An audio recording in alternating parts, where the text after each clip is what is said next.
Hello and welcome very, very much to this special program that is commemorating or discussing the events that are transpiring attended upon the third annual Gaddafi Prize Award that has been given this year to the American Indian peoples. My name is Harold Channer. I have a television program in New York City, and for this reason they've asked me to moderate or introduce the people who can discuss the conference. And if I would like to introduce the people at the round table here so that we can talk about some of the events. And if I may, on my far left or across the table from me is Professor Cerqueira, Silas Cerqueira. He is a professor of political science at the University of Minho in Portugal. And Professor, welcome very, very much to Conversations. Next to the professor is Hans Kochler, and he is a professor of philosophy at the University of Austria, and is he's with the International, again, Hans, help me, International Progress Organization. International Progress Organization, and welcome very, very much to Conversations. I'm second to my left is Vernon Bellecourt. He has been long associated with the American Indian Movement, and is now folding that in, as it were. We'll talk about this with the United Indian Liberation Front, which I think is a little bit more all-inclusive organization. And Vernon, welcome very, very much to the program. Immediate left is Stokely Carmichael, Kwame Toure, who is an African revolutionary, and is, of course, known to the North American audience as having been very involved in a seminal way with the civil rights movements in North America. And Kwame, welcome very, very much to Conversation. Thank you so much. Kwame Toure has been very, very involved with this Human Rights Award and the development here in Libya about it, the development of the Gaddafi Award. Kwame, maybe you could share with us and the audience when that got started, what was involved. Other people have been honored by it, and then we can throw this open for discussion with some of the issues that have been raised here at this symposium. All right. The International People's Committee for the Gaddafi Prize for Human Rights began officially about 3 years ago. Of course, the intent here was to award the prize to individuals and to groups who were struggling to advance humanity in struggling against forms of injustices, all forms of injustices. The first prize 3 years ago was given to Nelson Mandela of the African National Congress in Azania, South Africa, for, of course, his struggle there against the racist settler regime. Last year, the prize was awarded to the children of Intifada, or as they say in English, the children of the stones, of course, here for the struggle against Zionism. This year, the prize is being awarded to the indigenous people of the Western Hemisphere, commonly called American Indians, for their continuing struggle against 500 years of aggression, occupation, and genocide.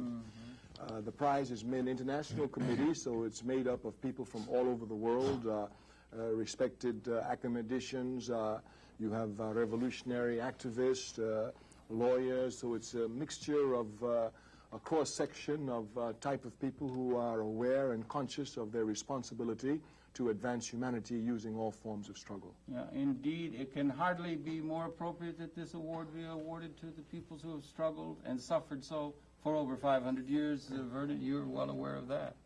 Yes, first of all, I'm very happy to have this opportunity to greet the people of the great Jamahuriya. And as is our custom, we would like to extend a very warm greeting in our own language so that we can show that we have a language, a culture that goes back thousands and thousands of years.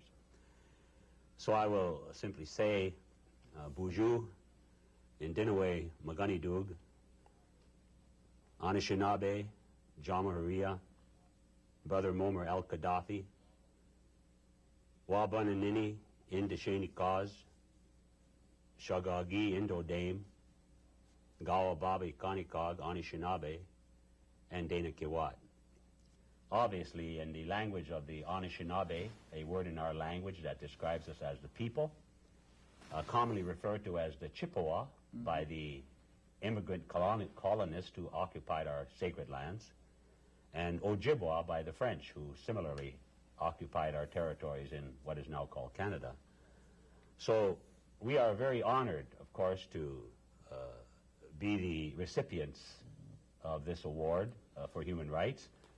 And of course, the committee, International Popular Committee for the Gaddafi Prize on Human Rights, has made a determination to award that prize to the Indian peoples, the indigenous peoples of what is now called the Americas. Of course, that's quite a wide spectrum. We talk about the Northwest Territories of the Dene people, the Athabascan, the Eskimo, the Cree of northern Quebec, the Mohawks, who in recent months are continuing their struggle, their intifada. Yes, indeed. Which is an extension of a 500-year intifada against the would-be breakaway French settler regime of Quebec. And of course, through what is now called the United States, through Central America, through South America, all the way to the tip of Argentina and Chile. And so in the past few days, representatives of many indigenous nations, commonly called the Red Indians, have again returned to the Jamahariya, as we have done over the past 12 years. And I should point out that in 1988, in the month of January and the first days of February, the people of the Jamahariya hosted the first international conference for the liberation of the indigenous peoples of the Americas. It's interesting. That, along with the Gaddafi Prize, is a great contribution to humanity. And so naturally, we're quite excited, we're quite happy that our struggle, which has been a 500-year struggle, literally, is the recipients of this award. And it's heartening that it should come from the Jamahariya, that such a recognition should come, because the struggle continues in North America, the struggle continues in the Americas, unrecognized by the mass of the citizenry there, the Holocaust that has been put down upon your people. Of course, in every sense of the word. We oftentimes on American television, almost every day, hear accounts and see accounts of the Holocaust in Europe during the Second World War, and usually just before another intrusion or invasion into the Palestinian occupied territories. Yes. And of course, we have to then remind these people, what about this Holocaust that you continue to perpetrate against the Indians of Guatemala, where U.S. and Zionist support have claimed 50,000 Indian That's dead recent. That's recent. in the last 8 years of Yes. Ronald Reagan and Yes. George Bush. Oftentimes when we talk about these issues, people think we're talking about 100, 200 years ago. Well, there was bad times then, too. Of Yeah. course, It's but a horrible it is history. intense today, as intense today as it was then. And so there aren't too many countries in the world that would take the initiative to, one, host this conference in 1988, and now to award the 1991 Gaddafi Prize to Human Rights in recognition of this continuing struggle in what is now called the Americas. Yeah, well, I congratulate you, and I congratulate the people of the Jamahariya. I apologize in the name of the American people for the kind of things that have been delivered down upon your people. I would like to say that right at the outset. Hans, these have dimensions as far as international law, which you're particularly interested in. These have been clear violations of human rights that can be documented as far as the American Aboriginal people are concerned. Huh? Definitely, and what is very important is that those who are concerned about human rights and about the rule of law in international relations do not accept this policy of double standards as it has been officially instituted by the government of the United States of America, and now through the pressure of the U.S. government, even by the Organization of the United Nations.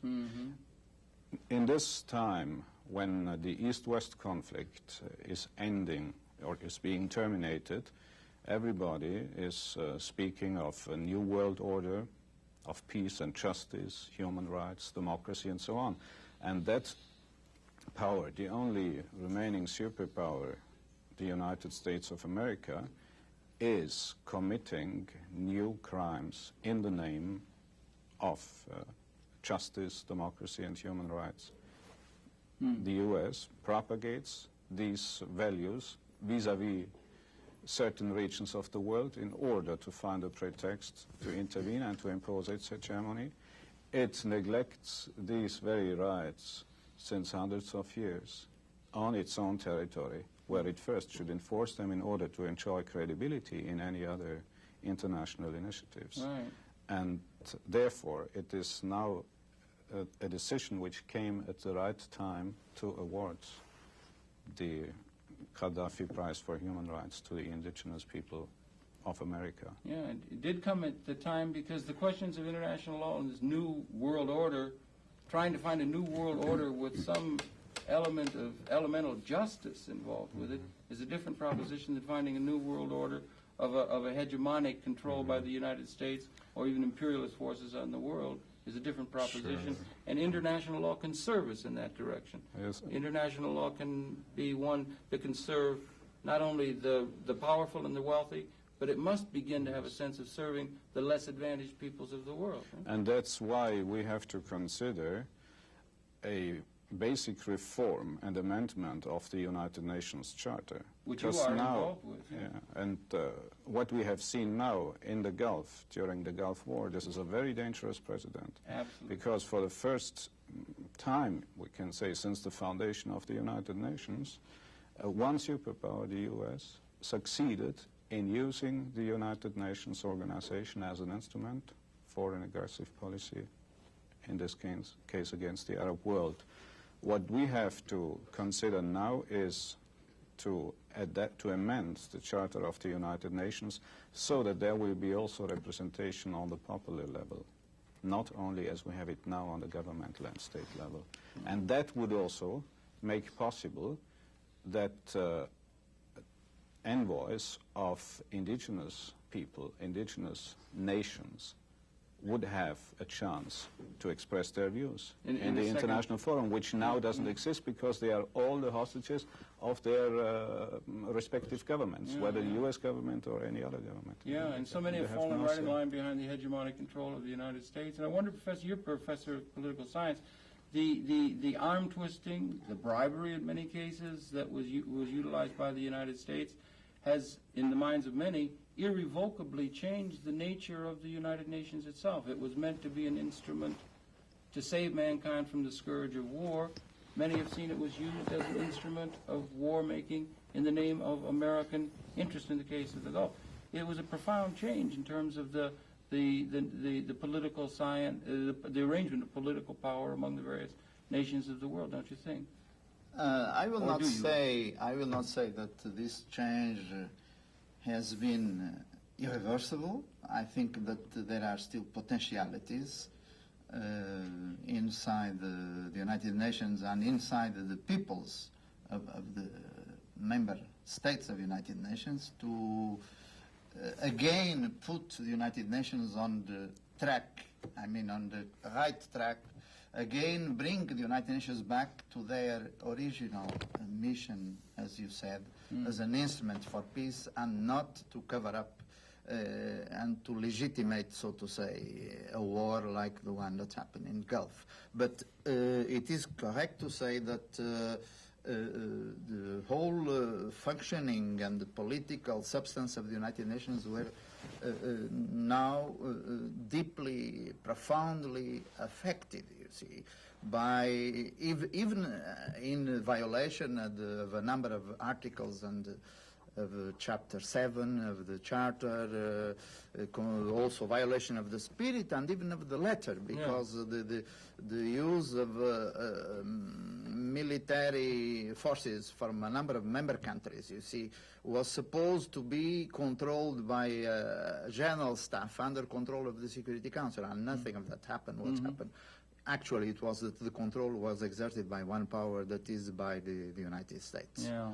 But if you allow me, I would like to develop that, but before I would like to come back again to the question of the Gaddafi Human Rights Prize. Yes. You see, I am a member of the International Committee which awards this prize, and I think that this is a broad committee of independent personalities, and I think that our spirit in joining the committee has been, on one hand, to to be able to award a human rights prize which does not follow necessarily the line, I will say, of the Western establishment, you see.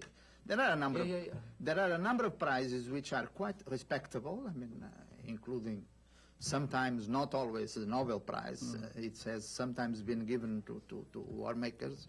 But there is also a United Nations Human Rights Prize, which is quite respectable.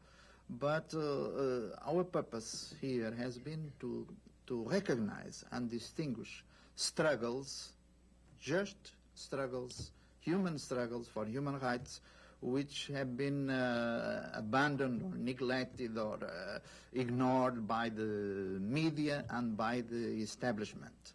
I think we have, our choices have been correct ones. The first prize was attributed to Nelson Mandela, and we were happy to see that not so long after that he was released. Then the second prize attributed, as it was said, to the children of Intifada, of the Palestinian people against the Zionist occupation, absolutely just cause. And now I am quite happy to see that this prize is attributed to the just struggle of the Amerindian peoples, of the Indian peoples, of the Americans for their right to self-determination. The same right to self-determination that the Bush administration seems quite ready to invoke when it regards the Kurds or peoples in that particular area, but only the Kurds, not the Palestinian people, but which, of course, the same Bush administration will completely ignore concerning the Indian peoples in the USA and in the Americans in general, you see. Now, but there is another side to it, that is that in attributing this prize, we are also, and as members of this committee, as I say, independent committee, we are also in a way standing also for the right of the Libyan people to live in peace and without foreign interference and without foreign aggression as they have known in the past, namely from the United States. Each of us has its own different views about the Libyan political and social experiment, but we agree on this, you see. And this brings me back to the international situation. I think we are living a dangerous international situation. It is an unbalanced situation, you see. And as such, the danger of hegemony and the danger of military adventures, as one have seen, everybody thought that, well, the Cold War had finished. Yeah, it finished, but it gave origin to the hot war immediately in the Gulf, you see. And so that coming back to the role of the United Nations, certainly the United Nations, the role of the United Nations has to be greatly improved. But in my view, we have to be extremely cautious in this present juncture. That is, the correlation of forces for the moment internationally is such that if we engage now in deep changes in the United Nations, they may result in the opposite of what we want. That is, the U.S. may acquire even a greater control and greater hegemony over the UN. This is a problem, if I may, in a certain sense. We have overwhelming power that the peoples in the American Indian peoples have known from the beginning of their encounter with the European. They have been so overwhelmingly outmanned, as it were, by the forces that were there. It's a very, very difficult problem to know whether, if I may, I don't mean to interpret yours, please. but it's it must be a difficult thing for the American Indian peoples to know whether they want to, in a certain sense, become assimilated with the American political, economic, social experiment, as it is the established system, as it were, or whether they want to cling and try and maintain their traditional values. It must be a very difficult thing because there's these tremendous pressures that must be exerted upon you to give up what they would have called primitive ways and so forth, and to join, as it were, almost must be seen in a certain sense, in a collaborative way with these forces that have been so oppressive against you. Much of the world must feel that way. Do we join with these overwhelmingly powerful hegemonic forces to perhaps gain some advantage by doing that? Or do we try to stick with some revolutionary or traditional values? Do you understand what I'm saying? There's a coalition, or there's a correlation between the traditional values that the Indian peoples have had to fight and perhaps a broader world, as that hegemonic control of the United States that has been exerted on the Indians is now being exerted to the world at large. Of course, we have said for a long time that basically America's foreign policy is a exact reflection of their domestic policy back through hundreds of years, first toward the indigenous peoples. And of course, their foreign policy now throughout the world, the war against Iraq, to take with force whatever they want. When they first arrived on our shores, of course, everyone knows that they were a pitiful people who got off the boats sick, destitute, wrapped in rags. They had nothing. A pitiful people who were victims of repressive economic, political systems, suffered social, spiritual, cultural persecution, came to the so-called New World, which wasn't new at all. It had been there for thousands of years, inhabited by many great civilizations of people. When they arrived on our shores, they were negotiating from a point of weakness. And so consequently, they came with the Bible in one hand and the musket and the saber in the other. And we know very well the role of the Christian church played as the sort of the advanced scout in order to penetrate our culture, to penetrate our societies. Little did we know that when they wanted to make treaties with us and wanted a little land in which to live on, of course, our people were people of such love and compassion that, as Columbus said, the colonial pirate, they were people of such love and compassion they would give their hearts if they could. And they will be easy to take advantage of. Of course, he went on to say something to the effect that it appeared that they were truly a people in Dios, a people in God. That being one of the theories how we became labeled as Indians. The other one was that he was lost. He thought he had landed off the coast of India. I don't think that's the more accurate theory, however. The point I'm trying to make is that realizing they were negotiating from a point of weakness, they used their words, and they used the Bible, and they used Christianity to enslave the minds of our leaders. Little did we know that we were dealing with a people that each and every time they would walk on their own words before the ink was even dry on the treaties. Yeah, that's interesting. And as they sued for peace, as more and more of them came, of course, then they began to negotiate from a point of strength, and we from a point of weakness, being an exploited people. And finally, so then they outlawed the treaty-making period. They said, we don't have to have any more treaties now. They served their needs, and now we don't have to have any more treaties. And they were dealing with you from a position of overwhelming strength, and that's the point that you so well made. And now, of course, in the interest of exploitation of land, labor, and resources, we see them doing to other peoples of the world that they have done to us. An example, Angola, supporting a group of thugs, namely the forces of I believe, UNITA, for how many years? Several hundred thousands of deaths and wounded. The same thing in supporting the forces of Renamo in Mozambique. 200,000-300,000 dead. We can talk again about Guatemala, where U.S., with Zionism arms and technology and advisors, have perpetrated a massacre, a Holocaust on 50,000 Indians, and I emphasize and I repeat, in the last 10 years. Yeah, amazing. The war against Nicaragua, in 100 years of intervention, claimed more than 100,000 victims. The recent war claimed as many as 45,000 victims, many of the Indian people. The war that continues in El Salvador.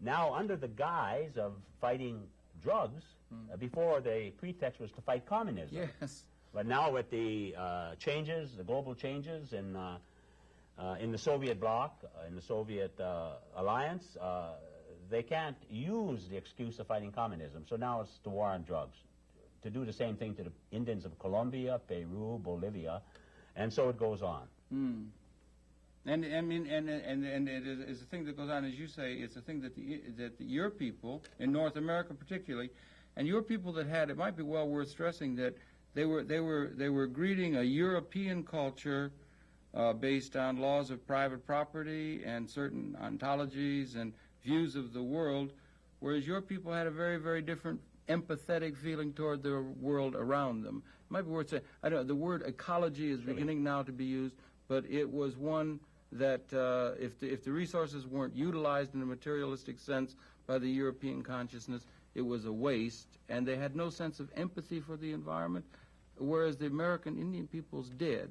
And it's that lessons of empathetic understanding of the environment, the broader environment, and other peoples, which is perhaps the crying need of all of the world at this moment as we reach a point of such incredible technological destructive capability we collectively have. Recently, a spiritual leader from the Yankton Dakota Nation in South Dakota, who's now passed on into the spirit world, his name is John Fire, but his book is Lame Deer, Seeker of Visions.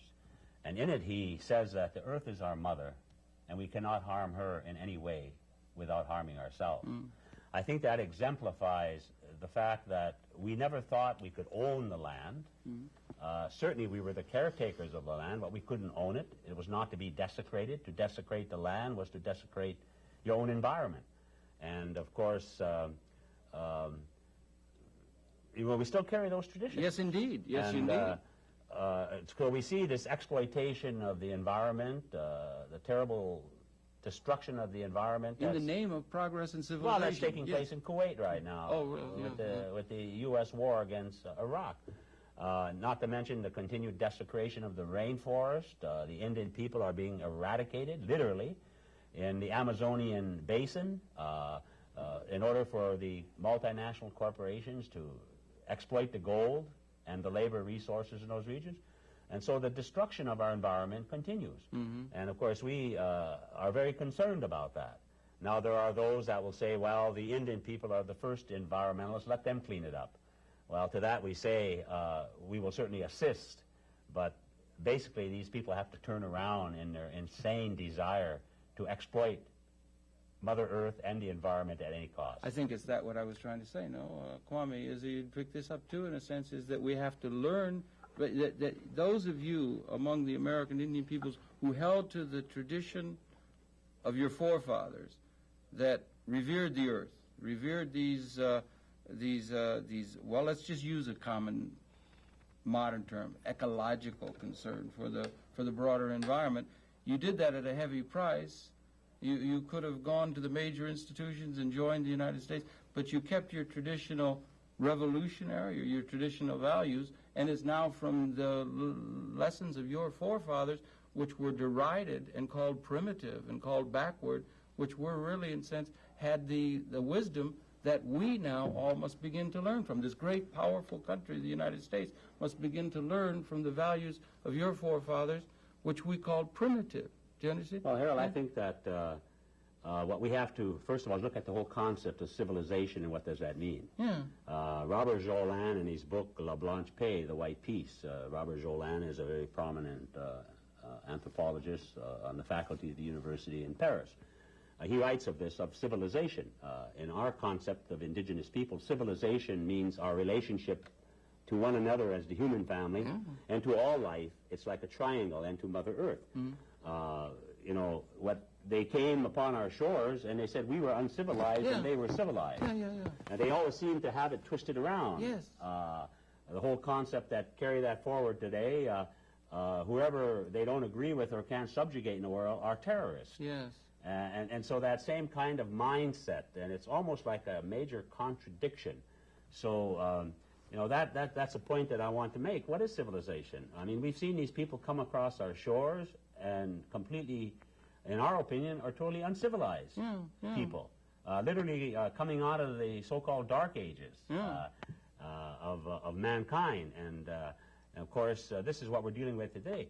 So to ask us to want to join that, to want to assimilate, to homogenize into that society would be self-destruction. Yes, absolutely. We must learn from you, if I may say so, rather than the other way around. Well, you know, for years... And much of the world must learn our from great you. spiritual leaders down through the years have always tried to relate and make Washington, D.C. understand. And if I could, I would like to share a prophecy of a great leader by the name of Chief Sialf. Yes. He was a principal chief of the Suquamish Nation, as well as the Duwamish Confederacy, up in what is now called Seattle, Washington, is named after him. And Chief Seattle said this, and I I think I would like to share this with the people of the Jamahuriya and elsewhere in the world Please. where they would hear this. And here's what he said when the generals were forcing him and his people to submit to the forced violence of state-sponsored terrorism, incidentally, which we know well down through the years about state-sponsored terrorism. We've been the victims of that. Here's what he said to the generals. Whatever befalls the earth, befalls the people of the earth. We humans did not weave the web of life. We are merely a strand in it. What we do to the web, we do to ourselves. Tribe follows tribe, nation follows nation. Like the waves of the sea, it is the order of nature, and regret is useless. Your time of decay may be distant, but it will surely come. For even the white man whose God walked and talked among them as friend to friend could not be exempt from the common destiny. We may be family after all. We will see. That's wisdom. That is wisdom that we're beginning. But they have never listened. Yeah, no, they haven't listened. It has been said that they have no eyes, they have no ears. Yeah. And of course, they're going on with this technology. You know, I think they confuse technology a lot of times with civilization, as I indicated before. Civilization is much different than technology, and I think they make that confusion. Well, the technology is there. This is technology, and the technology can be used in a civilized, truly civilized way, is one of the challenges. And you come up against this, I guess. You've been working in Africa. They have the same kind of thing as far as Africa is concerned, that there's this Western, first world hegemonic attitude toward the developing world, and the same kind of arrogance that is of power that can be found as far as it's you're worldwide. feeling with Africa. Yeah. It's worldwide. Yeah. Even the relationship of the United States of America to the rest of Europe, you will see the same arrogance coming through. Of course, certainly in the case of those of us who are victims of racism, it is certainly more clear and more vicious. But the United States of America is arrogant to every power it deals with in the world. I would like to share a bit of information with your listeners again. Back in the mid-'70s, when we were intensely engaged in the various struggles, we went back to Wounded Knee, where a massacre occurred less than 100 years ago during Christmas week, where 400 men, women, and children were cut down by Gatling gun and saber, the high-tech weaponry of that era. And it's interesting to point out that less than 100 years later, we see the Gatling gun, the high-tech weapons of destruction of this era, less than 100 years later. So what have they learned in 100 years? Nothing. What have we learned? And the point I wanted to make is that there was a man that came out of the fact is, this man coined the phrase black power. He came out of the struggle of the Africans in America, and he came to our people, and he offered his friendship, his love, his respect, and his solidarity. And this man, one time I remember a speech he was given, and here's what he said. The Indians have a history. The Indians have a glorious history. It's not to be found in America's history books, but it will be when the Indians have their proper nationalism, and there is no power on earth that can stop it. That man was Brother Kwame Toure. Well spoken then, well spoken today. At the same time, we have these Gatling guns that were used in 1890 against your people and so forth, and now we come through. We've been, how long it is that the human species has been on this planet. Some people are saying now 200,000 years. We reach a point of absolutely, almost existential challenge as we reach a point where we have weapons of destruction that perhaps are capable of destroying our species. And it is at the same time imperative that we have some new sensibility in the world other than dog eat dog, law of the jungle, who has got the strong, might makes right. And it's somewhere we're going to have to be able to repair to notions of international law, perhaps transformed international institutions that are in accord with changing technological or changing realities in the world, but that the world is oppressed, that the world does not have a vision towards some new empathetic way for the peoples of the world to live together is an existential challenge that confronts us all. And this is something international law must have a role to play in this, right? I mean, it should, but for the time being, one of the basic rules of international law is that might makes right.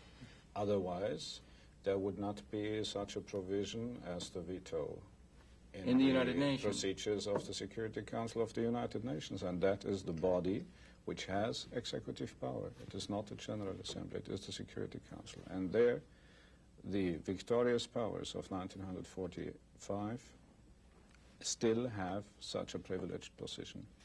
And that is, if we analyze it thoroughly, replacing the old, the traditional jus ad bellum right to war.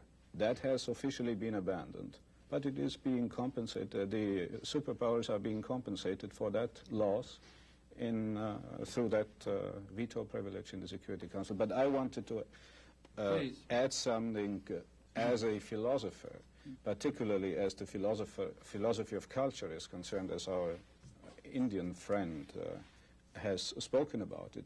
I think the Western technological civilization will inevitably fail and will lead to the destruction of all mankind unless we are able to complement this civilization, which is based on mere materialism and drive for power and control, unless we are able to complement that by another value system, which could be described as a system respecting nature, helping us to understand that we are all part of one reality. And in the field of international law, that would mean to enforce the understanding of the human being as a citizen of the world. First, I am a citizen of the world, a cosmopolitan in the true sense, and only then do I belong to this or that other group, formation, or whatever. And therefore, in my view, the indigenous cultures that still have been able, in spite of that very strong pressure from the overwhelming technological society, that still have been able to preserve their identity, have to play a very vital role for the survival of mankind. And it is only from those cultures that the Western civilization can learn to reflect itself critically. And what we have celebrated as achievement in the European philosophy, for example, Heidegger's thinking about nature and so on, that has been much more aptly described in the ancient Indian traditions. Yeah, James Joyce, the poet, had Daedalus say, I'm not sure if it was in Ulysses or Portrait of an Artist, that history is a nightmare from which we're attempting to awaken. And it may be that the kind of sensibilities that are so eloquently carried by you and your brothers and sisters could be our alarm clock, or something that could awaken us to the need of this counterbalancing empathetic understanding of dialectic of universal consciousness. Harold, I would like to carry this point a little further, if I may. In what is now called Canada, there are approximately 2 million indigenous people of many different nations and linguistic groups that have survived this 500-year experience. In the United States, according to the last census, they say we're over 2 million. Of course, with the broken homes and foster care placement, orphan children, we say we're probably more than 3 million. But from Mexico on down, we have a situation where in many countries like Guatemala, Ecuador, Peru, Bolivia, in particular Mexico, we make up the majority of the population. There's estimates as high as 80 million indigenous people of many different indigenous nations. But carrying that further, we go through the South Pacific, New Zealand, the Maori people make up, I think, 15% of the population. Australia, a very smaller percentage. West Papua New Guinea, New Caledonia, the Kanaks are being murdered by the French settlers. And we can go on. The point I'm trying to make is America so arrogantly calls themselves the first world. They refer to generally the East as the second world, and then we refer to the non-aligned and developing countries as the third world. And so if we buy that concept, which we don't, then let's look at the fact that there's an emerging reality, and that is the fourth world of natural and indigenous peoples who still occupy lands that are relatively unpolluted. Much of the world's resources we'll find in West Papua New Guinea, for instance, where Australia and other multinational corporations are killing the people of West Papua New Guinea so they can mine the gold. And so the fourth world of natural indigenous people are under intense pressure today. And particularly in places where the United States is being isolated from Southeast Asia, as they were in Vietnam, are being isolated from different parts of Africa, they then have to come home to exploit the remaining lands of people in America, the indigenous peoples in what we call the Sacred Turtle Islands before it became America. So we would hope that people would understand that this contribution of the Prize for Human Rights in relationship to this event, we're celebrating or we're hosting the 500-year anniversary of the resistance of the Indian peoples of the Americas and their right to rebirth, their right to development. And these two events that are taking place this past few days and will conclude Monday night with the awarding of the Gaddafi Prize, again, I will say, is a major contribution to humanity. Getting back to the other point, in many countries we are the majority population. Shouldn't it be, the majority rule? If we're truly talking about the United States, we don't see them liberating Guatemala from a very repressive, murderous regime. We don't see them liberating the people who are being murdered in El Salvador. Yet, under the guise of establishing democracies throughout the world, we find them oftentimes destroying democracies like they did in 1954 in Guatemala, like they've done in Chile against the democratically elected government of Salvador Allende. And so, again, this contradiction, they say one thing, but in reality it means another. So I just wanted to make that point. Yeah, well, it is, and the words are important to try to understand the words. The words are used falsely, and the word democracy is a very big word. But there's precious little democracy in the United States in real terms. In economic terms, there's very little democracy. Democracy is an important word. Here they have a different sense of democracy in this country. What do we mean by it? Do we mean people can line up to vote for a meaningless... the question of democracy and justice. And do we live in, or do we have a do we have a way of seeing us achieving an elementally just world order? Is it something that's beyond the grasp of the human capability, or is it something that we can see a trend that can move, that can answer these, that can provide not only for a new world order, but for an elementally just new world order? And if there is such a way, where do we find inspiration for that? Well,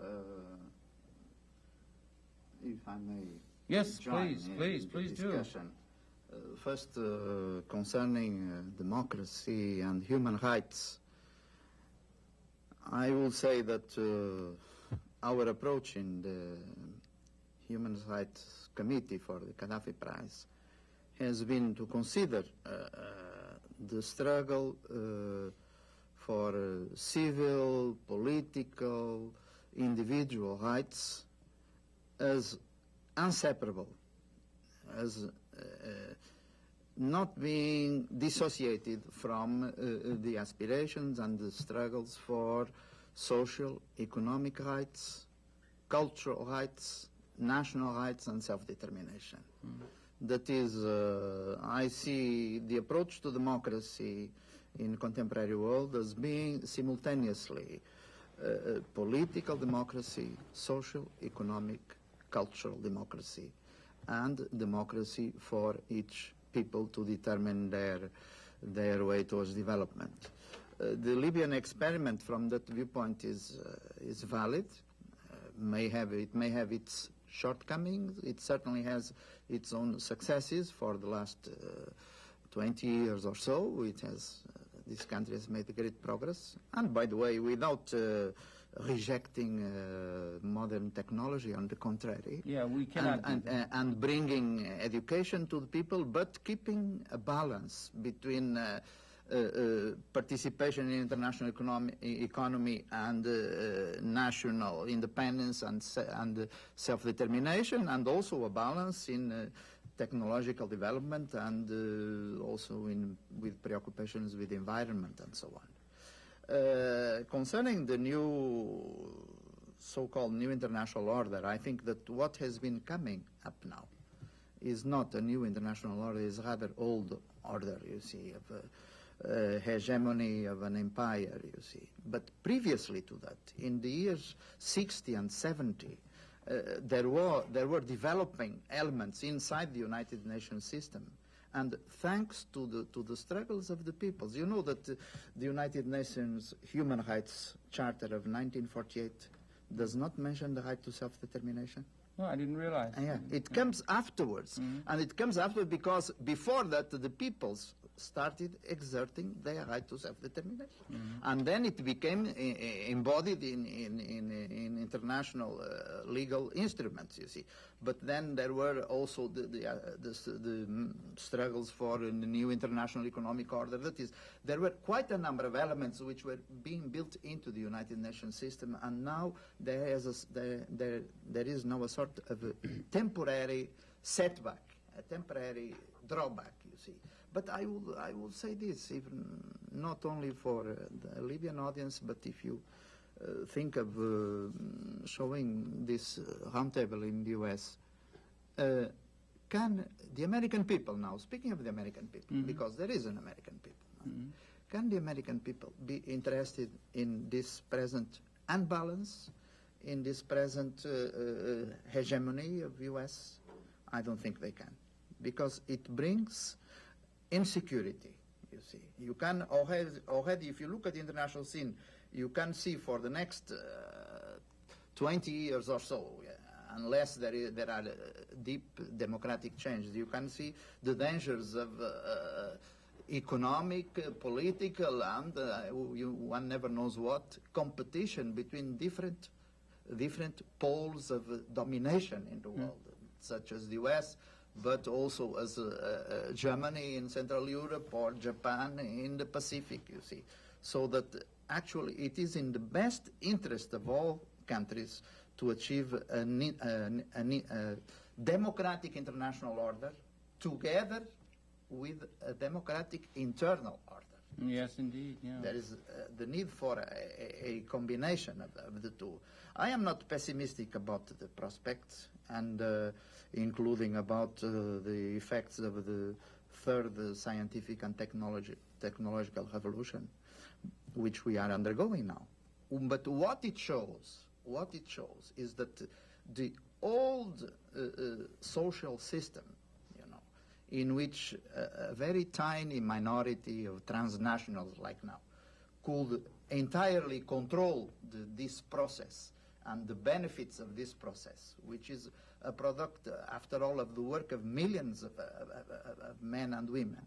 This system is not anymore adequate to the potentials for the benefit of mankind. It's not anymore adequate. It will explode in one way or the other, and it is exploding right now. Yeah, but the danger would be that if it's not adequate and we don't have, and the capital assets are so narrowly held by so few, the power is so narrowly held by so few, they seem to have no vision for the democratization of the economic and power process, political power process, that can be empathetically in touch with other peoples of the world, and the fact that they lack that vision makes them very, very dangerous. And from where does that vision come that can begin to introduce a world other than one of the power and wealth being held in the hands of relatively few people? Kwame, you've been thinking about this for many years, no? Well, this is just the logical result of a capitalist system. It's just a logical result of a capitalist system. And this is why the mass of the people around the world recognize the necessity to smash this system, because the logics of the capitalist system is that all of the capital will accrue in fewer and fewer hands, and I imagine the logic is that it will get to the hands of one individual. It's getting close to that now? It certainly is. If you look in the United States, where there are takeovers of so many multinational corporations, and that all the state power will do is to protect this individual, thus America, the logics of capitalism will lead us to the fact that, imperialism in this case, America will become, I imagine, the policeman of the world, the one who can control the world, and then the individual inside of America will be protected by all these people who will go and fight for the interest of this individual. Obviously, this logic will go nowhere, and we will come exactly to the point raised by our guests here at the table, that there's no question that the system will break down, it will explode, whether spontaneously and then find a planned manner or planned from the beginning. But there's no question it cannot continue. The example of the children in Palestine throwing stones at Zionists with all their weapons shows that it will not continue. Yeah, but if it were to break down, if we were to say it were to break down and the world technological structure were to break down, as you put it, in some sort of an anarchy or some sort of a breakdown of the system that does, in a certain sense, keep things going, that could well be the launching pad for the desperation that would launch the weapons that would exterminate our species. We need almost to find some way that we can incorporate, as you said earlier, the best of the technological capability. We can't have a breakdown of these systems. We have to have some sort of a way where we can transform them or incorporate the best of what they are and include others. It would seem to me, I don't know, I'm not sure if you understand what I'm saying. It's a very dangerous time for there to be such power in the hands of people if they need vision.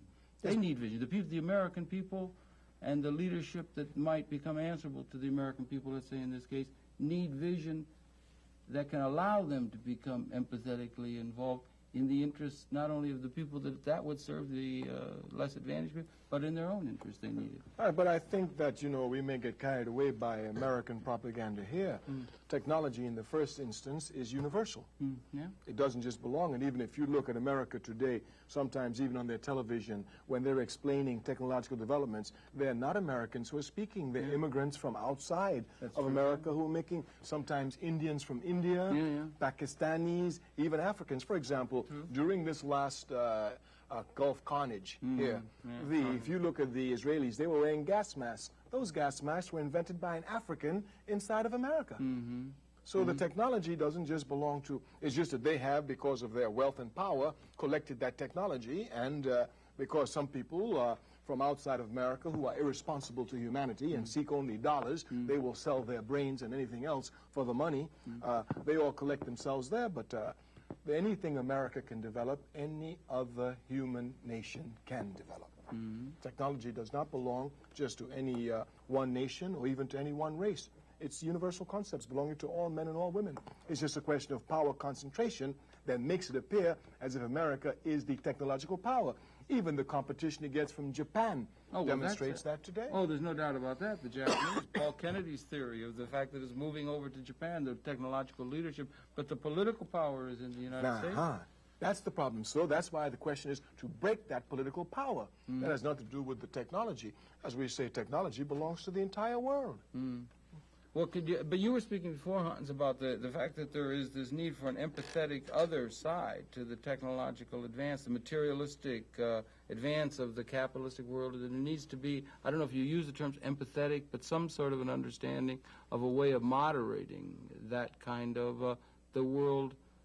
Of course, and that's in why, some new way. And if the averse side of this nightmare of destruction that is one part of a scenario we could read, that we've gotten to after all these years of experience on the human species, it might, on the earth, it might be that the other side would be something like a notion of a liberation that could be characteristic of the time in which we find ourselves, that we have a chance to begin to see a transformation that history has not allowed us in the past, where maybe we all could win or something of that sort, beyond the dialectic of having some brought down. I don't know if that makes any... Buckminster Fuller used to talk about. But that's why we need a real dialogue among cultures and civilizations. So far, the West has never engaged in a dialogue. It aggressively and violently exported its own way of life, its own understanding of reality, its technology, and imposed it upon the other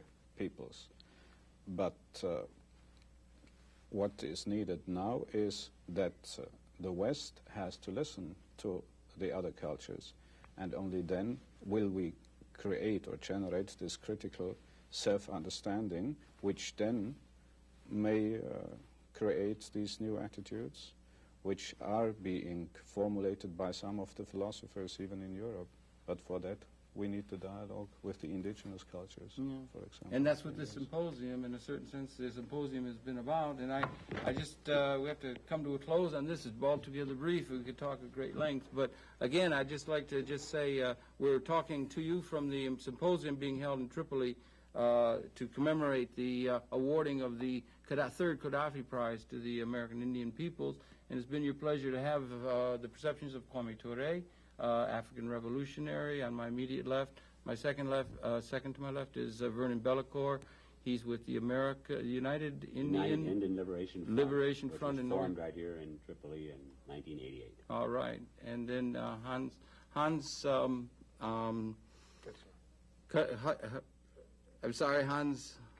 Kochler of the International Progressive Organization and professor of philosophy at Austria, the University of Austria. And my far left is Professor Silas Cerqueira of the Minho University in Portugal. And of the Portuguese anti-apartheid movement. Thank you. I wanted you to have a chance to introduce that institution as well. Thank you very much for viewing. Happy to be able to bring and share with you some of these perceptions from this extremely important seminal conference that was been held here in Tripoli in April 1991. That's it for this particular segment, gentlemen. Once again, thank you very, very much indeed. Yeah. Thank you very much.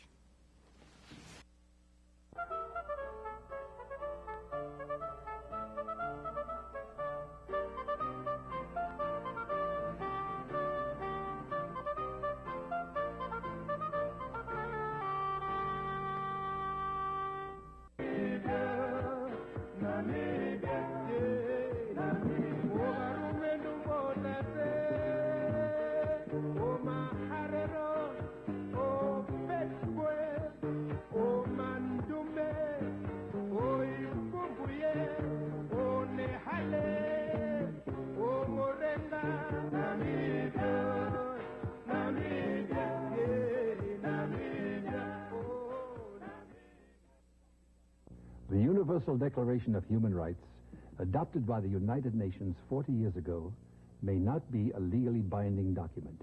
It is rather a promise made by all the members of the United Nations to the people of the world. We at Amnesty International believe that the governments who have adopted the Declaration have a moral responsibility to keep that promise. Write Amnesty International, Post Office Box 37137, Washington, D.C. 20013. It's easy to think one person can't make a difference, but 200 million people can. If every one of us volunteered just 5 hours a week to the causes we care about, if we all donated just 5% of what we earn, there'd be almost no limit to what we can do. Just 5 hours, just 5%. When you think about it, it's not that much to give. And what we could get back is immeasurable. Wake up all the teachers, time to teach a new way. Maybe then they'll listen to what you have to say.